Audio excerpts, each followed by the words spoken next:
സദാശിവസമാരംഭാം ശങ്കരാചാര്യമധ്യമാം അസ്മദാചാര്യപര്യന്താം വന്ദേ ഗുരുപരമ്പരാം. ഈ ലോകത്തിലുള്ള ജീവിതത്തിൽ, ഇഹലോക ജീവിതത്തിൽ ഒരു മനുഷ്യന് നേടാൻ കഴിയുന്ന ഏറ്റവും വലിയ അവസ്ഥയാണ് കർമ്മബന്ധമേതുമില്ലാതെ കർമ്മത്തിൽ മുഴുകാൻ കഴിയുന്ന അവസ്ഥാവിശേഷം. എല്ലാ മനുഷ്യരെയും കർമ്മമാണ് ബന്ധിക്കുന്നത്, ഈ ലോകവുമായിട്ട് ബന്ധിക്കുന്നത്. കർമ്മത്തിന് നിദാനമായിട്ടുള്ള കാര്യങ്ങളൊക്കെ ഉണ്ട്. ആത്യന്തികമായിട്ട് പറയുകയാണെങ്കിൽ അജ്ഞാനം, അങ്ങനെ പറയാം. ഏതായാലും കർമ്മം ചെയ്തുകൊണ്ടാണ് ഈ ലോകത്തിലെല്ലാവരും ജീവിക്കുന്നത്. വെറുതെ ഇരിക്കുന്ന ഒരാള് അങ്ങനെ ഒന്നും ചെയ്യാതിരിക്കുക എന്ന് പറയാൻ പറ്റില്ല. ഞാൻ വെറുതെ ഇരിക്കുകയാണെന്നുള്ള ബോധം അദ്ദേഹത്തിനില്ലേ? ആ ബോധം പോലും കർമ്മമാണ്, അത് മനസ്സിന്റെ പ്രവർത്തനമാണ്. ശരീരചേഷ്ടകൾ ഇല്ലാതിരിക്കുന്നതല്ല കർമ്മം. നമ്മൾ അത് വിശദീകരിച്ച് പറഞ്ഞു. എല്ലാ കർമ്മങ്ങളും ചെയ്യുന്നു എങ്കിൽ പോലും ആ കർമ്മത്തിൽ അകർമ്മത്തെ കാണുക. ഈ കർമ്മം ചെയ്ത് ഞാനല്ല, എന്റെ ശരീര മനോബുദ്ധി ഉപാധികളാണ്, അതിന്റെ ഫലം ഇഹലോക സംബന്ധിയാണ്, ഈ ലോകത്തിൽ നിന്ന് കിട്ടേണ്ടത് കാര്യമാണ്, ഈ ലോകത്തിൽ നിന്ന് കിട്ടി ഈ ലോകത്തിൽ വെച്ച് ഞാനത് സ്വീകരിച്ച് ഈ ലോകത്തിൽ തന്നെ ഇട്ട് കളയേണ്ടതുമാണ്.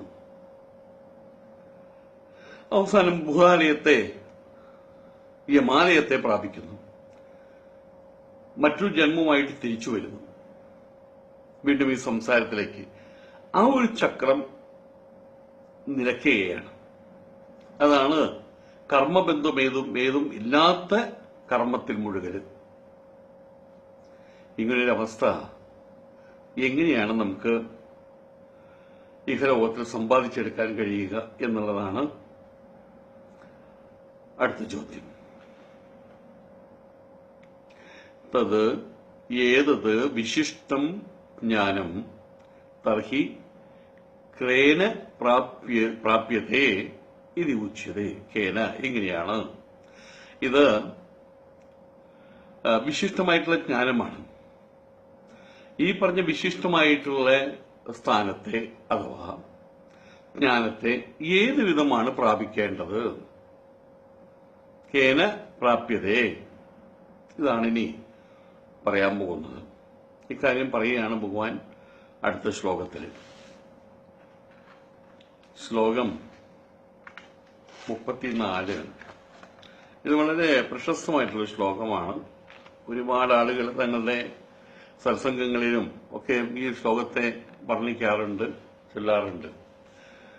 തദ്വിദ്ധി പ്രണിപാതേന പരിപ്രശ്നേന സേവയാ ഉപദേക്ഷ്യന്തി തേ ജ്ഞാനം ജ്ഞാനിനസ്തത്വദർശിനഃ.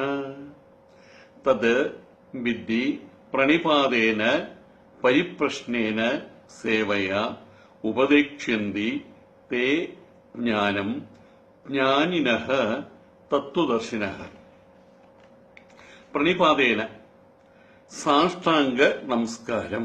അതിനെയാണ് നമ്മൾ സാഷ്ടാംഗ നമസ്കാരത്താലും സാഷ്ടാംഗ നമസ്കാരം നടത്തിക്കൊണ്ട് പരിപ്രശ്നേന, ചോദ്യങ്ങളാല്. ഇതെങ്ങനെയാ സാഷ്ടാംഗ നമസ്കാരം നടത്തേണ്ടത്, എങ്ങനെയാണ്, ഏത് സമയത്താണ് ചോദ്യങ്ങൾ ചോദിക്കേണ്ടത്, അതൊക്കെ വിശദമായിട്ട് പറയുമ്പോഴേ സേവയാ, ഗുരു ശുശ്രൂഷയാലും. തത്, ആ ജ്ഞാനത്തെ, വിദ്ധി, അത് നീ അറിഞ്ഞാലും, വിദ്ധി അറിയുക, അറിഞ്ഞാലും, തത്വദർശിനഃ, തത്വദർശികളായിട്ടുള്ള ആളുകള്, തത്വവിത്തുക്കളായിട്ടുള്ള ആളുകൾ, ആത്മതത്വം അറിഞ്ഞവര്, ജ്ഞാനിനഃ, അവരെയാണ് നമ്മള് തത്വദർശികളെയാണ് ജ്ഞാനി എന്ന് പറയുന്നത്. തേ ജ്ഞാനം, ഈ പറയുന്ന മുൻപ് പറഞ്ഞ ജ്ഞാനത്തെ ഉപദേക്ഷ്യന്തി, അത് നിനക്ക് അത് ഉപദേശിക്കും. ഈ ജ്ഞാനത്തിന് ഗുരുവിന്റെ സഹായം വേണം. കാരണം ഇത് മറ്റുള്ള ശാസ്ത്രങ്ങൾ പോലെ ഒരിക്കൽ പോലും ഓബ്ജക്റ്റീവ് സയൻസ് അല്ല. ഏതൊരു പർട്ടിക്കുലർ വസ്തുവിനെ ചൂണ്ടിക്കാണിച്ചിട്ട് ഇതാ ആ കാണുന്ന വസ്തു ഈ കാണുന്ന വസ്തുവിനേക്കാൾ ചെറുതാണ് അല്ലെങ്കിൽ വലുതാണ്, അതല്ലെങ്കിൽ ആ വസ്തു നിറം കൊണ്ട് അല്ലെങ്കിൽ ഗുണം കൊണ്ട് അല്ലെങ്കിൽ വണ്ണം കൊണ്ട് അല്ലെങ്കിൽ കനം കൊണ്ട് ഏതൊരു രീതിയിൽ മറ്റൊന്നിനെ താരതമ്യപ്പെടുത്തി പറയാൻ കഴിയുന്ന രീതിയിലുള്ള ഒരു ഓബ്ജക്റ്റ് അല്ല. അതുകൊണ്ടൊരു ഓബ്ജക്റ്റീവ് സയൻസുമല്ല. നിത്യശുദ്ധ ബുദ്ധമുക്തമായിട്ടുള്ള ഒരു സത്യാവസ്ഥയെ, നിർഗുണമായിട്ടുള്ള ഒരു അവസ്ഥയെ ഒരിക്കൽ പോലും നമുക്ക് ചൂണ്ടിക്കാണിച്ച് പറയാൻ കഴിയില്ല, ഈ ലോകസംബന്ധി അല്ലാത്തതുകൊണ്ട്. ആയതുകൊണ്ട് തന്നെ അതൊരു ഓബ്ജക്റ്റീവ് സയൻസ് എന്ന് പറയാൻ പറ്റില്ല. സെൽഫ് നോളജ് അഥവാ സബ്ജക്റ്റീവ് സയൻസാണിത്. അത് ഗുരുവിൽ നിന്ന് കേട്ടറിയല്ല വേണ്ടത്, ഗുരു പറയുന്ന നോട്ടുകൾ എഴുതിയെടുത്ത് കാണാപ്പടം പഠിക്കുകയല്ല വേണ്ടത്, അത് ഗുരുവിൽ നിന്ന് അനുഭവിച്ചറിയണം. അതേ മാർഗമുള്ളൂ. പലപ്പോഴും ഗുരു പറയാറുണ്ട്, എനിക്ക് കൈവന്ന ഈ അനുഭൂതി മറ്റുള്ളവർക്ക് പകരാൻ കഴിയുന്നില്ലല്ലോ എന്ന് പറഞ്ഞ് വിലപിക്കാറുണ്ട് അദ്ദേഹം. എങ്കിലും പല രൂപത്തിലും പല ഭാവത്തിലും തങ്ങളുടെ സ്വന്തം പ്രവർത്തികളാലെയും ഉപദേശങ്ങളാലെയും ഇത് പകർന്നു നൽകാറുണ്ട്. കർണാകർണിയ അങ്ങനെയാണ് നമ്മളിലേക്ക് ഇത് എത്തിച്ചേർന്നത്. ആയതുകൊണ്ട് തന്നെ സ്വതന്ത്രം എന്നുള്ള രീതിയിൽ സ്വതന്ത്രമായിട്ട് ആത്മജ്ഞാനം കൈവരിക്കാൻ കഴിയില്ല. അതിന് നോക്കി കണ്ടുപിടിക്കാൻ കഴിയില്ല. ഒറ്റ മാർഗ്ഗമേ ഉള്ളൂ, അനുഭവജ്ഞാനം മാത്രമാണ് അതിന് നിദാനം. ഇവിടെ സാഷ്ടാംഗ പ്രണാമം എന്ന് പറഞ്ഞു. അതിനൊരു ഡെഫിനിഷൻ പറഞ്ഞിട്ടുള്ളത് ഉരസാ ശിരസാ ദൃഷ്ട്യ മനസാ വജസാ പദ്ഭ്യാം കരാഭ്യാം കർണാഭ്യാം, ഇത്രയും കാര്യങ്ങളെ കൊണ്ട് പ്രണാമാഷ്ടാംഗം ഉച്യതേ. ദീർഘ നമസ്കാരം ഇതിന് തന്നെയാണ്, ഈ അഷ്ടാംഗ നമസ്കാരത്തിൽ തന്നെയാണ് മറ്റേ അഷ്ടാംഗ പ്രണാമം, മറ്റേ എല്ലാ അംഗങ്ങളും ചേർത്തുകൊണ്ടുള്ള ആ പ്രണാമത്തെ തന്നെയാണ് ദീർഘ നമസ്കാരം എന്ന് പറയുന്നത്. സാഷ്ടാംഗ പ്രണാമം എന്നൊക്കെയും പറഞ്ഞത് അതിന്റെ പേരിലാണ്. ദെൻ സേവനം. ചോദിതോ ഗുരുണാ നിത്യം അപ്രചോദിത ഏവവാ കുര്യാത് അധ്യയനേ യജ്ഞം ആചാര്യസ്യ ഹിതേഷു ച. മനുസ്മൃതിയിലുള്ളതാണ്. ഗുരു ആജ്ഞാപിച്ചു എങ്കിൽ അതിന്റെ പടി, അതല്ലെങ്കിൽ സ്വമേധയാ അധ്യയനത്തിലും ഗുരുസേവയിലും ബ്രഹ്മചാരിയായിരിക്കുന്ന ഒരുവൻ നിത്യം പ്രവർത്തിക്കേണ്ടതാണ്, യജ്ഞിക്കേണ്ടതാണ് എന്നാ പറഞ്ഞിട്ടുള്ളത്. എപ്പോഴും ഗുരു പറഞ്ഞതൊന്നും വരില്ല. പക്ഷെ ഗുരുവിന്റെ ഇംഗിതം മനസ്സിലാക്കുന്ന ഒരു ഉത്തമ ശിഷ്യന്റെ ഒരു ഗുണമാണ്. ഉത്തമ ശിഷ്യന്മാർ അങ്ങനെയാണ്. എപ്പോഴും ഇങ്ങനെ ഗുരു പറഞ്ഞു തന്നുള്ളന്നില്ല, പറഞ്ഞു തന്ന കാര്യങ്ങൾ മനസ്സിൽ വെച്ചുകൊണ്ട് അതിൻപടി സമയാസമയങ്ങളിൽ കാര്യം ചെയ്യുന്ന ബ്രഹ്മചാരി. അങ്ങനെയാണ് ഈ ഇതിൽ നമ്മൾ യജ്ഞിക്കേണ്ടത്, അഥവാ സേവ ചെയ്യേണ്ടത്, സേവനം നടത്തേണ്ടത്. തദ്വിദ്യയും വിജാനീഹി, അതറിയുക. വിധിന പ്രാപ്തേ യേന വിധിന പ്രാപ്തേ ഇത് ആചാര്യനഭിഗമ്യ പ്രണിപാതേന പ്രകർഷേണ നീചൈഹി പതനം പ്രണിപാതഃ ദീർഘനമസ്കാരഃ തേന കഥം ബന്ധഃ കഥം മോക്ഷഃ കാ വിദ്യ കാ ച അവിദ്യ ഇത് പരിപ്രശ്നേന സേവയാ ഗുരുശുശ്രൂഷയാ. തദ്വിദ്ധി വിജാനീഹി, കാര്യം നീ അറിഞ്ഞാലും.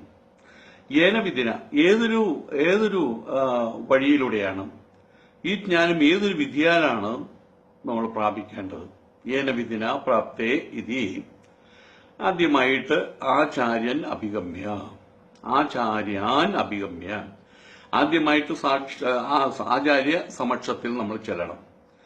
എന്നിട്ട് പ്രണിപാതേന പ്രകർഷേണ നീചൈഹി പതനം പ്രണിപാതഃ, ശരിയായിട്ട് വിധത്തില് സമ്പൂർണ്ണ സമർപ്പണ ഭാവത്തില് നല്ലതുപോലെ നിലത്ത് കിടന്നുകൊണ്ട് പ്രണമിക്കണം. ഇവിടെ നമ്മൾ പലപ്പോഴും ഈ പ്രണാമത്തെ ഒരു സന്തോഷകരമല്ലാത്തൊരു പ്രവൃത്തിയായിട്ട് പലരും വിലയിരുത്തുന്നുണ്ട്. ഇതൊരു സമ്പൂർണ്ണ സമർപ്പണത്തിന്റെ സൂചകമാണ്. ഞാൻ കുറെ അറിവുകളൊക്കെ ആയിട്ട് വരുന്ന ആളാണ്.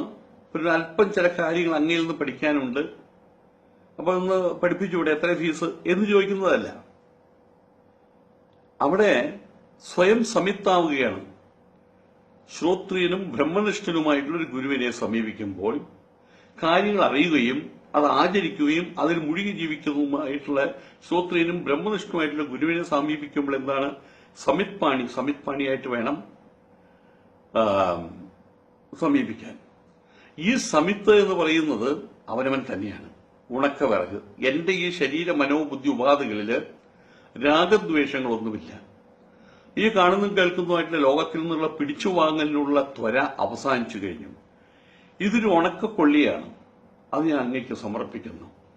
ഈ ശരീര മനോബുദ്ധി ഉപാധികളെ ദഹിപ്പിച്ചു തന്നാലും അതിന്റെ പ്രവർത്തനങ്ങളെ അടക്കി ഒതുക്കി തന്നാലും എന്നിട്ടോ എന്റെ ചിന്തകൾ പരിപൂർണമായിട്ടും ബ്രഹ്മതത്വത്തില് ഉറപ്പിച്ചു നിർത്തിയാലും ഈ ഒരു ഭാവത്തില് നമ്മളായിട്ട് അദ്ദേഹത്തെ സമർപ്പിക്കുകയാണ്. അവിടെ ചെന്നിട്ട് ഏതെങ്കിലും ഒരു ചെടി, ആ ചെടി അതിന്റെ വേരുകൾ താഴെയാണ്, അത് ഇങ്ങനെ കുത്തണം, അവിടെയാണ് വേരുകൾ ഇരിക്കുന്നത്, ഈ അടിയിലാണല്ലോ വേരുകൾ ഇരിക്കുന്നത്. ഇപ്പൊ ഗുരു പറയാണ് ഇങ്ങനെ കുത്താൻ വേണ്ടി പറയാണ്, തിരിച്ചു കുത്താൻ പറയാണ്. ആ സമയത്ത് നമ്മള് അതെന്താ ഗുരു അങ്ങനെ? ഇപ്പൊ ഗുരു പറയും ഞാൻ പറഞ്ഞത് ചെയ്താൽ മതി എന്ന്. അനുസരണ. അപ്പോ ഞാനിത് പരിപൂർണമായിട്ട് അനുസരിക്കാൻ വന്നിരിക്കുകയാണ്. എന്തൊക്കെയാണ് നിങ്ങൾ അറിഞ്ഞു വെച്ചിട്ടുള്ളത്? എനിക്ക് ഒരു അറിവ് മാത്രമേ ഉള്ളൂ ഭഗവാൻ, എനിക്കൊരു അറിവ് മാത്രമേ ഉള്ളൂ ആചാര്യരെ, അല്ലെങ്കിൽ ഗുരു. അതെന്താണ്? ഒന്നും അറിയില്ല എന്നുള്ള കാര്യത്തിൽ ഞാൻ വലിയ അറിവാളിയാണ്. അറിയില്ല എന്നുള്ള കാര്യം അതെനിക്ക് നന്നായിട്ട് അറിയാം. ആയതുകൊണ്ട് തന്നെ ഞാൻ അറിയാൻ വേണ്ടി വന്നിരിക്കുകയാണ്. പരമമായിട്ടുള്ള സത്യം എന്താണെന്ന് അറിയാൻ വേണ്ടി വന്നിരിക്കുകയാണ്. അങ്ങ് എന്ത് പറയുന്നുവോ അത് ഞാൻ ചെയ്തു കൊള്ളാം. അതിനായിട്ടുള്ള സൂചകമാണ് ആ ദണ്ഡ നമസ്കാരം, അല്ലെങ്കിൽ ദീർഘ നമസ്കാരം. അതിനുശേഷം ചോദിക്കുകയാണ് കഥം ബന്ധഃ, എന്താണ് ബന്ധമെന്താണ്? കഥം മോക്ഷഃ, അതിൽ നിന്നുള്ള പരിപൂർണമായിട്ടുള്ള വിടുതൽ എന്താണ്? ലിബറേഷൻ, അൾട്ടിമേറ്റ് ലിബറേഷൻ എന്താണ് എന്ന് ചോദിച്ചറിയണം. മാത്രമല്ല കാ വിദ്യ കാ അവിദ്യ, കാ വിദ്യ കാച അവിദ്യ ഇതി. അവിദ്യ എന്താണ്? എന്റെ വിദ്യ എന്താണ്? കാ വിദ്യ, എന്റെ കാ അവിദ്യ. എന്താണ് വിദ്യ, എന്താണ് അവിദ്യ എന്നിങ്ങനെയും ചോദിച്ച് നമ്മൾ എന്ത് ചെയ്യണം? അതിന്റെ സംശയ നിവൃത്തി വരുത്തണം. അതാണ് പരിപ്രശ്നേന എന്ന് പറഞ്ഞിട്ടുള്ളത്. പരിപ്രശ്നം ജിജ്ഞാസയെ കുറിക്കുന്നു. എന്തെങ്കിലും പഠിച്ചു അത് അവിടെ ഇരുന്ന് ഇങ്ങനെ എനിക്ക് ആഗ്രഹം കണ്ടിട്ടില്ലേ?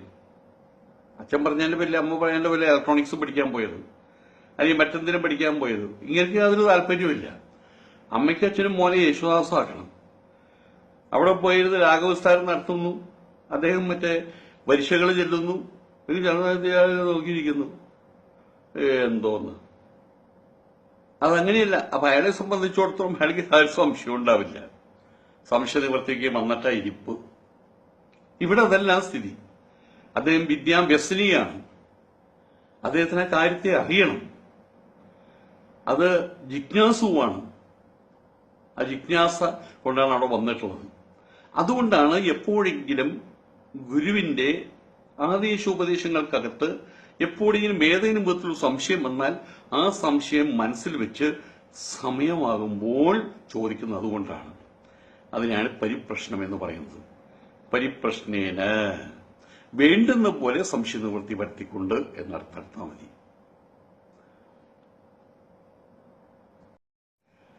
ഇനിയുള്ളത് സേവയാണ്. ഗുരു ശുശ്രൂഷയാ, ഗുരുവിന് യഥായോഗ്യമായിട്ടുള്ള സേവ ചെയ്തിട്ട് വേണം എല്ലാം ചോദിച്ചു വാങ്ങാൻ. സേവ എങ്ങനെയാണെന്നൊക്കെ പിന്നീട് പറയും. ഇപ്രകാരമെല്ലാം ചെയ്താൽ എന്താ സംഭവിക്കുന്നത്? ഏവം ആദിന പ്രശയേണ ആവർജിത ആചാര്യ ഉപദേക്ഷ്യന്തി കഥയിഷ്യന്തി തേ ജ്ഞാനം യഥോക്ത വിശേഷണം ജ്ഞാനിനഃ.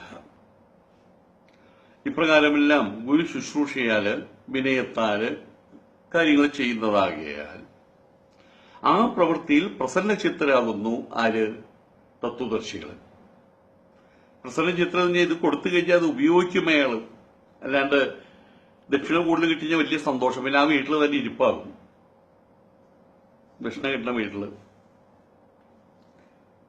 ഇത് പലപ്പോഴും കാണുന്ന കാഴ്ച അതാണ്. പലരും ചോദിക്കുന്നുണ്ട്, ഇപ്പൊ ഞങ്ങളിപ്പോ ഈ ആത്മബോധം പഠിച്ചിട്ട് ഞങ്ങൾക്ക് എന്താ നേട്ടം, തത്വബോധം പഠിച്ചിട്ട് ഞങ്ങൾക്ക് എന്താ നേട്ടം? ഈ വരുന്ന ഗുരുക്കന്മാരും എന്ന് പറയുന്ന ആളുകൾ ഓരോ പദ്ധതിയായിട്ട് വരികയാണ്. നമുക്ക് ഇത്തവണ ആത്മബോധം എടുക്കാം, നിങ്ങൾ ആളുകളെ കൂട്ടിക്കോളൂ, എന്നിട്ട് ദക്ഷിണയും വാങ്ങിച്ചു പോവുക, കുറച്ച് കഴിഞ്ഞിട്ട് തത്വബോധം എടുക്കാം. അവരവരായിട്ട് കാര്യങ്ങൾ ആചരിക്കുന്നില്ല. ഇത് അറിഞ്ഞിരിക്കാനുള്ള കാര്യമാണത്. അത് വെറുതെ അറിയിപ്പിക്കാനുള്ള കാര്യമല്ല. നാട്ടുകൂട്ടത്തെ വിളിച്ച് അതിന് യോഗ്യരായിട്ടുള്ള ആളുകളെ, ആ യോഗ്യരായിട്ടുള്ള ആളുകൾ ഒരു പൂവും, റോസപ്പൂവുണ്ട്, നമുക്കറിയാം റോസപ്പൂവ്, ചെണ്ടുവല്ലിപ്പൂവ്, അതല്ലെങ്കിൽ നൈറ്റ് ക്വീനുണ്ട്, അങ്ങനെ ഒരുപാട് പൂക്കൾ നമ്മുടെ പൂന്തോട്ടത്തിലുണ്ട്. ഏതെങ്കിലും പൂക്കള്, അതല്ലെങ്കിൽ ആ പൂന്തോട്ടത്തിന്റെ ഉടമസ്ഥൻ വണ്ടികളോട് പറയാറുണ്ടോ നിങ്ങൾ എന്താ ഇങ്ങോട്ട് വരാത്തത് എന്ന്? വണ്ടികളോട് ചോദിക്കാറില്ല. അത് നല്ല പൂവാണെങ്കിൽ, അതിന് സുഗന്ധമുണ്ടെങ്കിൽ, അതിനകത്ത് തേൻ ഉണ്ടെങ്കിൽ, പൂവാണെങ്കിൽ തേനുണ്ടാവണമെന്നില്ല. മുരിക്കൻ പൂവ് അതന്വേഷിച്ച് വണ്ടികൾ വരാറില്ല. ഈ കടലാസ് പൂക്കളുണ്ട്, അതന്വേഷിച്ച് വണ്ടികൾ വരാറില്ല. അപ്പൊ തേനുള്ളതും ഗുണവും മണവുമുള്ളത് ഉള്ള പൂക്കൾ അന്വേഷിച്ചിട്ടാണ് വണ്ടികൾ വരിക. തന്നെത്താൻ വന്നോളും.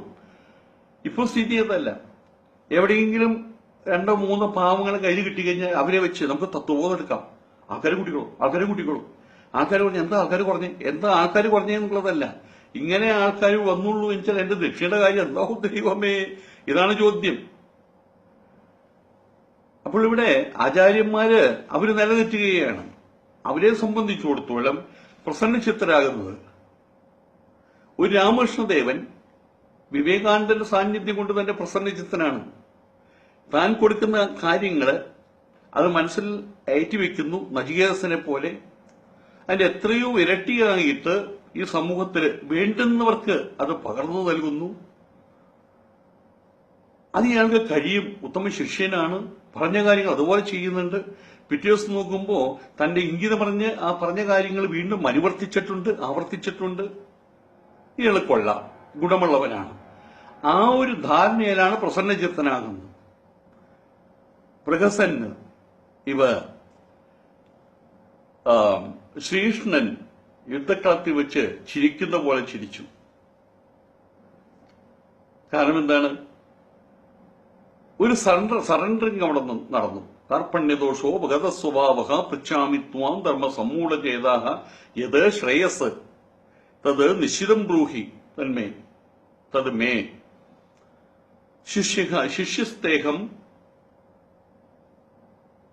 ശിഷ്യസ്തേഹം ശാധിമാം ത്വാം പ്രപന്നം. അവിടെ സറണ്ടറിംഗ് ആണ്, ശരണാഗതിയാണ് പരിപൂർണമായിട്ട്. അവിടെയാണ് ഭഗവാൻ ചിരിച്ചത്. ഇതൊരു മുമുക്ഷുവായിട്ടുള്ള ഒരുവൻ, അദ്ദേഹത്തിന് അറിയേണ്ടുന്ന കാര്യങ്ങൾ അത് എങ്ങനെ അറിയണം എന്ന് അറിഞ്ഞുകൊണ്ടാണ് ചോദിക്കുന്നത്.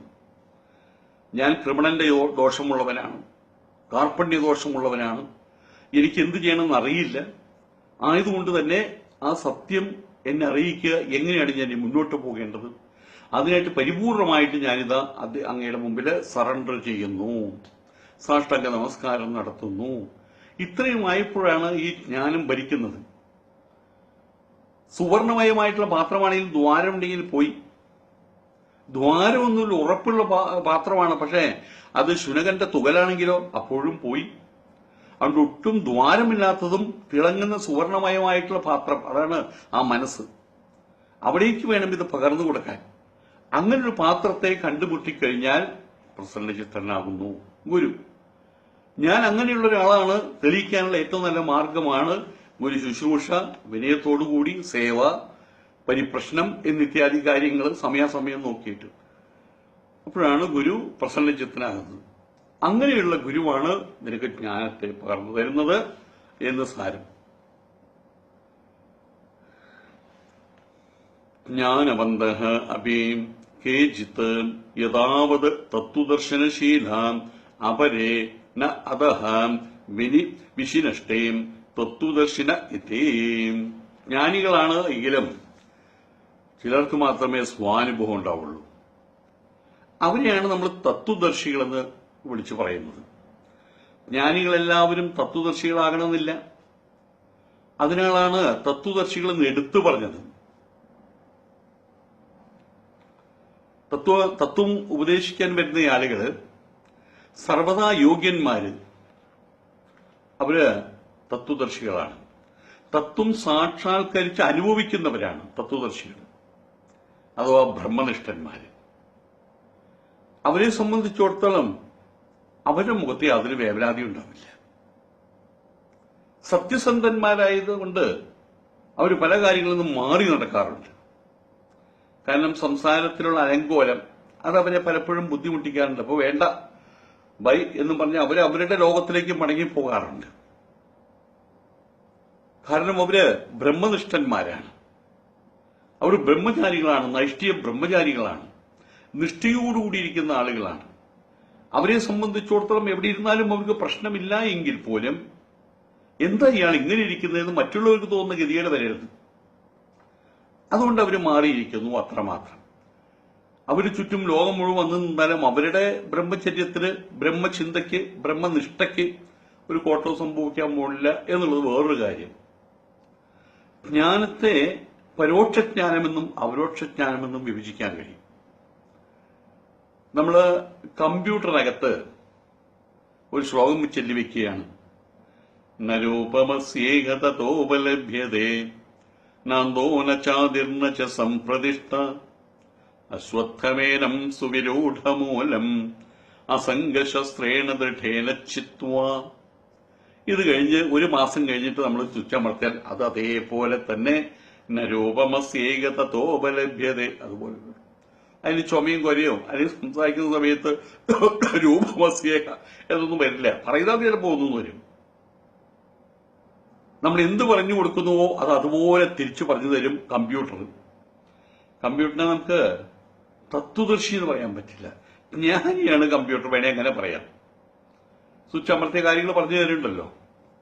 അപ്പോൾ ഇനി അങ്ങനെ പറയാം, ജ്ഞാനി എന്ന് പറയാം. പക്ഷെ തത്വദർശി എന്ന് പറഞ്ഞാൽ അപരോക്ഷ അനുഭവമാണ്. അത് അന്യന്റെ വാക്കുകൾ, അന്യൻ പറഞ്ഞു തന്ന രീതിയിൽ. നമുക്കിപ്പോ ചന്ദ്രന്റെ കാര്യം, ചന്ദ്രന് പോയവര് അതിന്റെ അപരോക്ഷജ്ഞാനം അനുഭവിച്ചവരാ.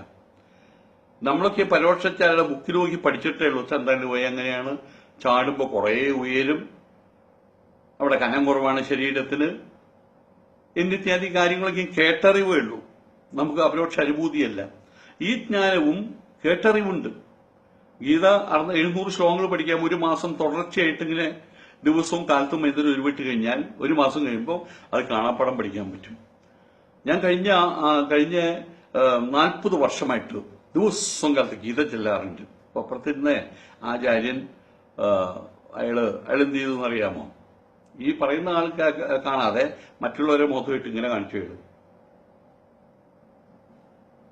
അതൊരു കണ്ടക്ഷോഭം മാത്രമാണ്, അതൊരു വ്യായാമം മാത്രമാണ്, കാര്യങ്ങൾ അറിയാതെ. അപ്പൊ അങ്ങനെ പറയുന്ന ആളുകളുണ്ട്. അവരെ സംബന്ധിച്ചിടത്തോളം ഗീതാജ്ഞാനി യജ്ഞം നടത്തുന്ന ആള് പോലും പലപ്പോഴും പുസ്തകം നോക്കിയിട്ടായിരിക്കും ശ്ലോകം ചെല്ലുക. പുസ്തകം കൊണ്ടുള്ള പിന്നെ എന്തിനാ ശ്ലോകം തലയിൽ കയറ്റി വെക്കുന്നത്? ചില ശ്ലോകങ്ങൾ കാണാപ്പാടായിരിക്കും. അവർക്ക് ഈ 600-700 ശ്ലോകവും കാണാപ്പാടാകണമെന്നില്ല. അതേസമയത്ത് ഇത് കാണാപ്പാടാക്കി വെച്ച ആളുകള് പലപ്പോഴും പരോക്ഷജ്ഞാനികളെ ആവാറുള്ളൂ. അപരോക്ഷജ്ഞാനം, ഇമ്മീഡിയറ്റ് നോളജ് അവർക്ക് കിട്ടിയിട്ടുണ്ടാവില്ല.